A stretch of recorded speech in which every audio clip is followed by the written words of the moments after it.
জনতার হাতে আটকের পর মুক্তি পেলেন বাংলাদেশের আলোচিত সাংবাদিক মুন্নী সাহা। শনিবার রাতে রাজধানীর কারওয়ান বাজারে স্থানীয় জনতা তাকে আটক করলে পুলিশ তাকে উদ্ধার করে থানায় নিয়ে যায়।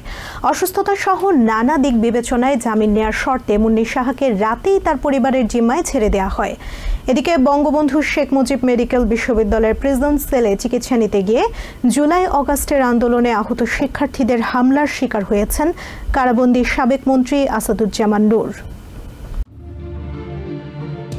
ভারতের পক্ষ নিয়ে কাজ করা সহ নানা অভিযোগের কারণে বাংলাদেশের অন্যতম সমালোচিত সাংবাদিক মুন্নী সাহা ভোরের কাগজ পত্রিকায় কাজ করা দিয়ে তার সাংবাদিকতা শুরু। সেখান থেকে তিনি যান 21 টেলিভিশনে, এরপর যোগ দেন এটিএন বাংলায়। এটিএন নিউজের শুরু থেকেই তিনি যুক্ত ছিলেন। মালিক পক্ষের সঙ্গে বিরোধের জেরে 2023 সালের 31 মে মুন্নী সাহা এটিএন নিউজ থেকে পদত্যাগ করেন। পরে যুক্ত হন 1 টাকার খবর নামের একটি প্ল্যাটফর্মে।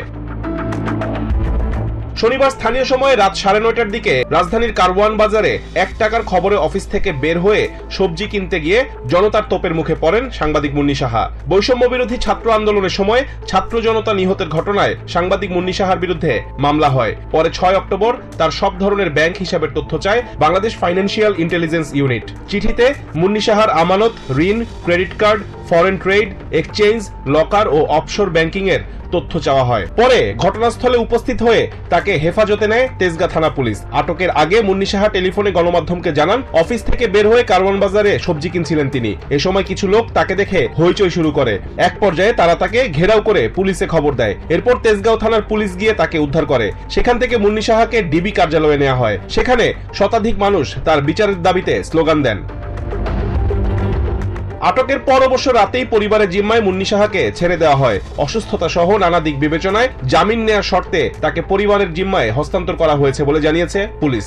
এদিকে বঙ্গবন্ধু শেখ মুজিব মেডিকেল বিশ্ববিদ্যালয় হাসপাতালে সাবেক মন্ত্রী আসাদুজ্জামান নূরের উপর হামলা করেছে জুলাই অগাস্ট আন্দোলনে আহত কিছু শিক্ষার্থী। শনিবার দুপুরে বিএসএমএমইউ প্রিজন সেলে এই ঘটনা ঘটে।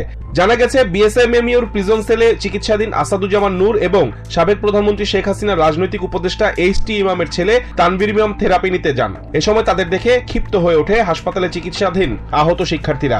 মুহূর্তেই কয়েকজন শিক্ষার্থী গিয়ে তাদের এলোপাথারি কিল ঘুষি মারতে থাকে। তাদের সন্ত্রাসী, ছাত্র হত্যাকারী বলে চিৎকার করতে থাকে তারা। পরে উপস্থিত আইন শৃঙ্খলা বাহিনীর সদস্যরা পরিস্থিতি নিয়ন্ত্রণে আনেন। রাজশাহীতে এক অধ্যাপক ও আওয়ামী লীগের কেন্দ্রীয় নেতাকে বেধড়ক মারধর করেছে স্থানীয় লোকজন। শনিবার বিকেলের দিকে নগরের সাধুর মোড় এলাকায় এই ঘটনা ঘটে। পরে বোয়ালিয়া থানার পুলিশ সেখানে গিয়ে তাকে উদ্ধার করে থানায় নিয়ে যায়। মারধরের শিকার নেতার নাম PM শফিকুল ইসলাম। তিনি আওয়ামী লীগের কেন্দ্রীয় কমিটির ভাইস প্রেসিডেন্ট। রাজশাহী বিশ্ববিদ্যালয়ের বাংলা বিভাগ থেকে অধ্যাপক হিসেবে কিছুদিন আগে তিনি অবসরে যান। তিনি রাজশাহীর বাগমারা আসনে আওয়ামী লীগের সংসদ সদস্য পদে বেশ কয়েক মেয়াদে নিজের প্রার্থিতাও ঘোষণা করেছিলেন। রিজওয়ান কাদের, TVN 24 news desk. New York থেকে সম্প্রচারিত TVN 24 টেলিভিশন বিশ্বজুড়ে বাঙালির কণ্ঠস্বর।